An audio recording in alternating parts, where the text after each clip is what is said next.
Hey there, Daniel from GrowYourMusicStudio.com, and in this video, I want to talk to you about parent expectations and demands that parents put on us in our studio. Now, the reason I'm doing this is that throughout the month of May, I'm actually making a commitment to make a lot more of these videos to answer your questions. Now, the questions I'm going to be answering are going to tend to be around the topic of group lessons. And part of the reason for this is that I have a training that's coming up around group lessons, and honestly, the best time to change to make a format change in your studio is typically at the end of the school year or the summertime as you go into the fall, because you've had that time to kind of set that up, and fall is typically a better time of year to make some of these larger changes. And so naturally it makes sense to answer these questions around these topics at this time. And so I will be answering questions about group lessons, and this is whether you teach piano or guitar or violin or even voice. And this would be helpful whether you currently have a group program or you're wanting to improve a current group program you have, or you have a group program that you want to start. Perhaps you're motivated to start one, or maybe you even just have some curiosity. Maybe you're waiting for the right moment or the right piece of knowledge or data to come across your doorstep to know whether this is the time for you or not. So there are a number of questions that have been asked. And while many of them are about group lessons, obviously, like I said, there are far-reaching implications in the principles behind each of these questions. So I will be answering these in the context of group lessons, but there are principles behind it that I want to explain to you why. And I think even today's question from Irene is a really good example of how you can take a simple question like this and apply it to many different areas in your studio, whether it's about raising rates or whether it's about parents questioning your authority or questioning your judgment in your own studio. And so we're gonna get into that. I think the easiest way to explain what I mean by this is just to show you. However, before I do that, if you would like to ask me a question about group lessons, or honestly any topic around studio management, group lessons, studio marketing, hiring staff, keeping staff, having a team in your studio, anything like that, just check the link in the comments below. After I finish this particular live broadcast, I'm going to adjust the description and put a couple links in there. One will be to an ebook that you can download for free on how to fill a group lesson program. If you just want more information about group lessons from me, you can just go to that link and download the free ebook, and you'll also get a number of other resources and videos that I've made that can be really helpful in expanding your mind about what is possible with group lessons. The other one is simply a link to a survey where you can take 30 seconds to fill out and put in any question you have, any question you want, and I'll likely get to that here in the month of May because I'm going to be doing quite a few of these broadcasts. So today's question came from Irene. I'm actually going to read it, and I'm going to read it word for word from her email. A problem I have with my group classes is my students say they wish they had more of my time to themselves. How do you deal with that in group classes? So the idea being here that students are saying they want more of her time, perhaps even parents are saying they want more of her time. And oftentimes, my experience has been in working with studio owners, many studio owners around the topic of group lessons, is that is the far more common complaint, is that parents are saying, oh, we want more time. So I have a number of thoughts that have come up for me as I was thinking about how to answer that question. So I'm just going to kind of go through them one by one. So first off, my question back to Irene and to anyone who might have a question similar to this would be, how do you know that the families in your studio want more time? Now, it's not my intention to gaslight anyone with this question, this kind of question return. And here's what I mean by that. Last year, I worked with 150 studios ranging in topics from group lessons, marketing, studio management. I mentioned this earlier. And frequently, I'll speak with studio owners and discover that some of their worst nightmares are figments of their imagination. So they'll ask a question like this, and I'll dig into the question, I'll dig into the concern and the fear, and I'll find that that the language has become extreme. Okay, what I mean is this, all my parents think that I'm doing a terrible job with this program. Okay, well, tell me about that. How many parents have you talked to in the last week? Well, none. How many angry emails did you get? Well, none. So what are we even talking about? Well, a couple weeks ago, a parent made a complaint after lesson. Okay, got it. How many other parents have complained after lessons in the last month? Well, none. And a lot of times there's this kind of hyperbole, this exaggeration that occurs that kind of blows it out of proportion, that makes someone have an emotional feeling that there's kind of an emotional realization and an emotional fear that's going on underneath that assumes, oh, everyone must hate what I'm doing here. Everyone must be really unhappy with this program that I'm running. Here's the truth. Most studio parents are too busy with their own lives to be disgruntled with you. And again, this is true whether this is about group lessons or not. It could be a complaint someone received about a recital. It could be requirements in your studio. It could be the curriculum that you're using. Anything where parents have expectations or are being demanding. I have seen a tendency, including myself, I'm pointing back at myself first. I think before I really came to the realization of some of the things I'm going to talk about at the end of this video, I look back and I would often hallucinate or imagine what every parent in my studio was thinking about me. And again, this is true whether we're talking about how you handle a rate change or how you roll out a group lesson program or even in how you structure your group lesson program. I can think of one particular instance. When I began my group lesson program, I had 4 students in it. I would see 4 students per group. And there was some initial complaints about that and all these sorts of things. And I got better at it over time. Things improved. And then a couple years later, I was getting actually bored in the lessons. I felt like there wasn't a challenge anymore. So I increased my group size to 5. And I had a number of parents complain about that.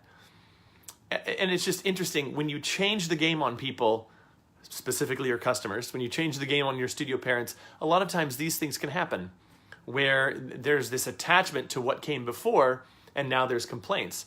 And so again, I always want to ask and be very, very honest about how people feel.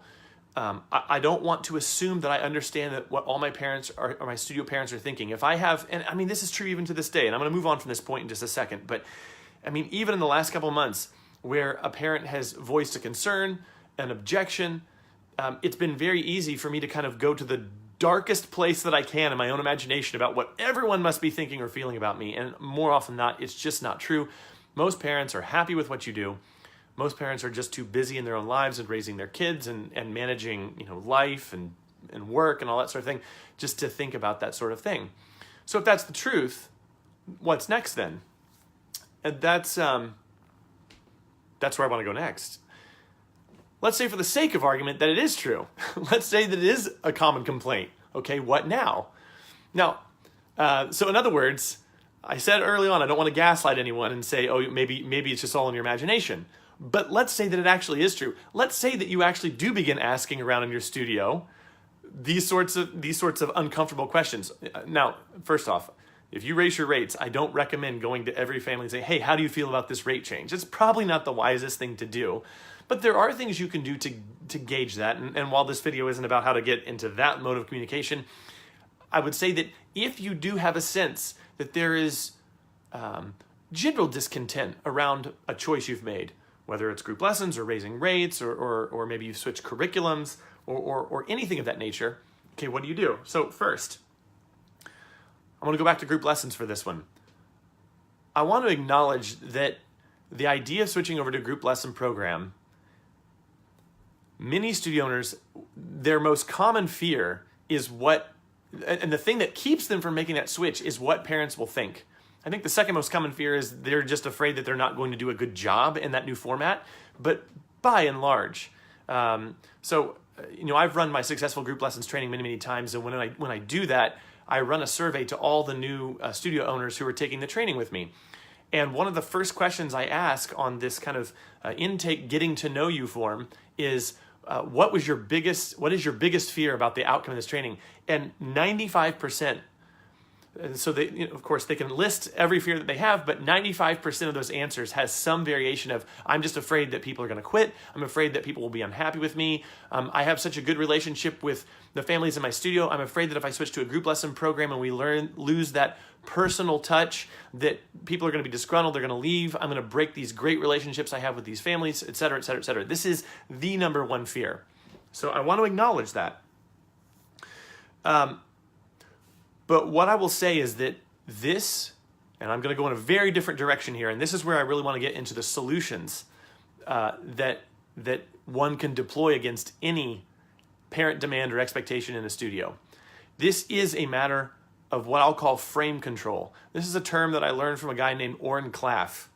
And the idea of frame control is that underneath any interaction, whether it's business or relational, there is a social interaction that's going on. And that in that social interaction, and I'm not going to get into personal beliefs or anything like that, but there is something going on in the subconscious between two people that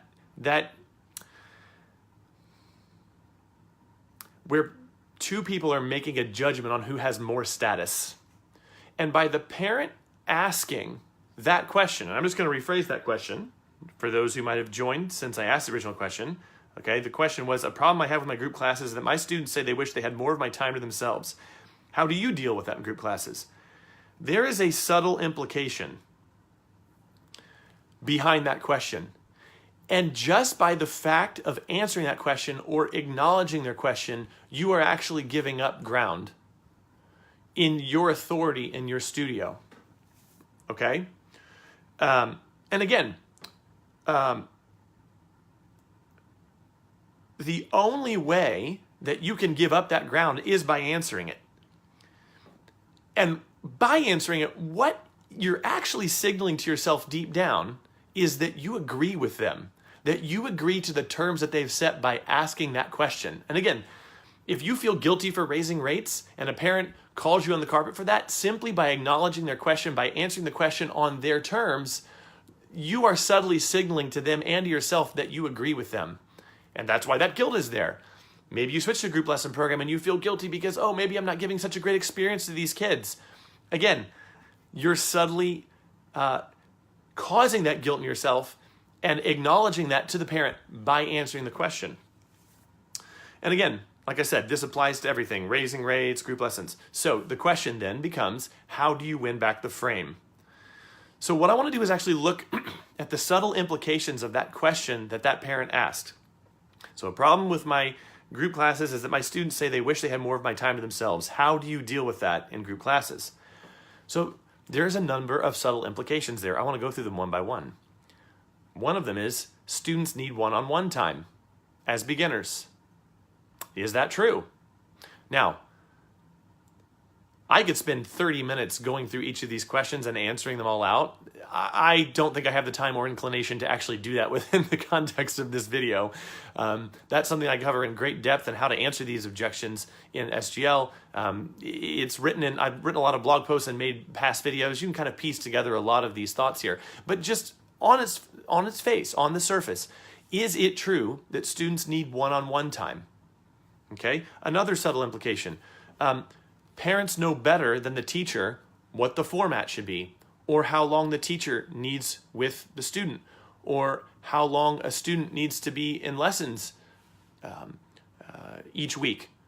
Are all those implications true? Does a parent know those things? Do they know better than the teacher what the format should be, or how long a student should be working? And again, boy, I've talked to a lot of studio owners where they're just talking about how parents question their judgment on what they're doing in lessons, the games they play, the method books they use, all these sorts of things. These subtle implications are there. And again, this is a power struggle between parents and their demands and expectations and a teacher. So this is applicable far outside the realm of just group lessons. But again, we're staying to that topic simply because that's the question that was asked. Another subtle implication. Should you change your studio and format and policies simply to meet the demands of parents? I think this is subtly different than the previous one, because the other one was just an assumption that parents know better. But then there's also an implication that, well, you should change this to fix the problem that I have in my own head. That's what the parent's basically saying. I have a problem with what you're doing, and you must change this to kind of meet these demands that I'm making. Again, is that reasonable? Is it true that we should do that? Again, I think you can probably guess by the topic of this video and by the things I'm saying that I don't think those things are true. I don't think those things are reasonable. And I could go into a lot of depth on how to answer those things and why I think those things are not reasonable or why I think they're not true. But just for the purpose of getting to the point here and ending this video, I actually want to go into what you should do in return. How do you actually communicate with a parent who's making demands of you, or who are second guessing you, questioning your authority? What do you do then to take back that frame, to regain frame control? And it's simply this. The best thing you can do is simply asking questions of your own. Okay? So you could say to that parent, oh, that's really helpful feedback. I appreciate it. Let me ask you a question, because I really want to answer your question in a helpful way. If students had more of my time in the group, what would happen? Now, first off, most people, when they're asking a question like this that they know is offensive, so unless this person's a sociopath and they really don't know that they're being sort of passive aggressive, most parents, most people will just assume that if they make a forceful demand like that, that the other person is just going to acquiesce. They don't think about what will happen after they throw the first punch. They don't think about what's going to happen next. Most people don't expect that sort of response. So if you ask a question like that, well, what's going to happen if they get more one-on-one time? Like what do you think will happen if that, if we switch to that format? What'll happen 99 times out of 100 is that parent is going to stammer around and not have they don't have a second thought. They don't have a thought behind the question. They don't have a thought behind the problem of, I don't like this and I want it to change. That's as far as their thinking is gone. So when you ask them a question, they're probably going to stammer around for a minute, say a bunch of things that aren't that helpful or useful, and then restate their demand again in some other fashion. And what you do at that point is you've got to focus them and clarify them. This is not passive aggressive. This is not rude. This is helping people come to realizations about what they truly want and helping them value what you're providing for them in a more substantive way. So if they do what I just described there, I would come in with a second question that's more to the point and say, what's the outcome you're looking for? Because I really want to understand you. So when you ask that question, they might have a non-helpful response like, well, we just want more time with you. That's not a helpful response. Again, they're just restating the demand. If they do that, you've got to ask questions until you get them to articulate what it is they're really after. So there could be some fears here that their child's not getting a great education. There could be fears that they're getting ripped off. There could be fears that maybe there's a teacher out there that's better than you who will give their child more time and therefore get through the books faster. Their child do better on, a music exam, Royal Conservatory, MT&A type things, maybe a local competition that happens. All sorts of things could come up for the parent. You've got to get them to crystallize what the actual problem is, because that is when you can actually answer the problem that they have. So if a parent said to me, if I asked them what's the outcome you're looking for, they could say, well, I'm just afraid they're not getting a great education. And, we're paying a lot of money for this. And, we have to put this in our budget every month. And we just want to make sure that they're getting, the best education and that they're not, essentially, they probably wouldn't say this, but we're not getting ripped off. And to that, I would just say, oh man, that's really helpful. So let me just say right off the bat that, one of the ways that I determine whether a student is doing well or is to compare them to what the average student takes to get through any book. And what I'll tell you about these books is that according to the publisher, Randall Faber, because the Faber method is what I use, according to Randall Faber, these books typically on average are 5, 6, 7 month books. Most students take about that long to get through these books on average. And of course, the Fabers have probably based this on how often a particular, they have records of all the times that, individual teachers order books on the Faber order hotline, these sorts of things. I'm sure they've done a lot of aftermarket research. I don't know how they came to that data, but that's something that I heard Randall Faber say over 10 years ago now. And it's just something I've kind of latched onto. So anyway, getting back to the story, what I would say to the parent is, so the publisher states that this is the amount of time that it takes to get through these books. And what I've noticed is that my average student gets through these in about 4 to 5 months. So part of the reason why I think that's the case is that students actually get more time with me in the group lessons. And I will go in and elaborate why students are getting such a great result. And of course, this kind of gets into my 4 marketing messages, which I teach in the Successful Group Lessons program. It kind of just smashes any objections parents have.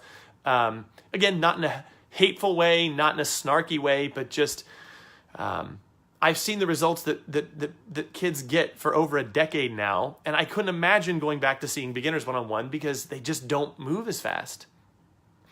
And so the point being that this is how you address these objections. You look at what the parents are believing, what their fear is, and then you match it up to what is actually true, and you destabilize things. And if they're still not backing down, if they don't back down from that, they have this new piece of knowledge for them to kind of chew on, you could say, you can de-escalate the situation by saying something as simple as, well, hey, let me get back to you on that. Because if they just restate the concern again, you say, well, let me think about that and think of anything else that might be helpful. We're in between lessons right now. My other student is sitting in there waiting for me to come back in the house. Perhaps this would be better for us to talk about it at a future time. Maybe we can set up a phone call or something like that. And sometimes I have had to do that where a parent is just not taking no for an answer, and I just de-escalate by saying that I'm going to call them, which kind of de-intensifies the situation and also allows me to think on things that they've said. Because at the end of the day, I do want to listen to parents. I do want to acknowledge them and help them. And that's part of the reason why I don't just let them steamroll me and assume that they know what's best for their child. Assume that they know how the piano should be taught, or guitar, or violin, or whatever instrument or discipline you're teaching in the context of group lessons. Now, I want to kind of wrap up here. We've been at this for a little bit. Not to put too fine a point on it, but in my SGL program, I did talk about this just a second ago. I explained the 4 marketing messages that kind of address the most common objections that parents have. And I call them marketing messages, but in a way, if you've listened to videos before or you've read my blog, you know that really I just see marketing as communication. It's communicating value. So there are 4 valuable things I think parents need to know about group lessons so that they can make an accurate judgment, so that they don't have to live in fear around something that they don't quite understand. Because the truth is, group lessons do often get a bad rap. Even myself, I was hesitant to move to that format because I didn't think that it would be as good. And yet, here we are 10 years later, and I have students going through one of the most rigorous testing programs in the world. And, they're doing that. Even level A, level B in the Royal Conservatory program, they're doing that in the context of group lessons. They are, they're going through the Faber books throughout the year. They're doing these testing programs, and yet they're still getting through these methods ahead of schedule. Kind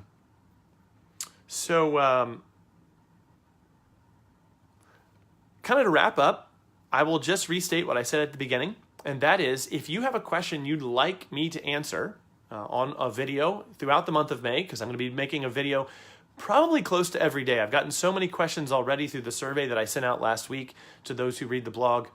I'm going to be answering those questions every day.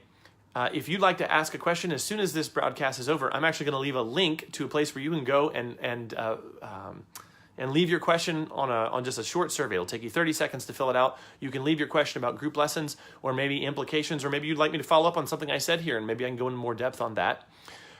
Or if you just like to read my free ebook on how to fill a group lesson program, how to get it off the ground, how to get parents on board, after this broadcast is over, I'm going to leave that link in the description or in the text of this post as well. You can click either one of those or both.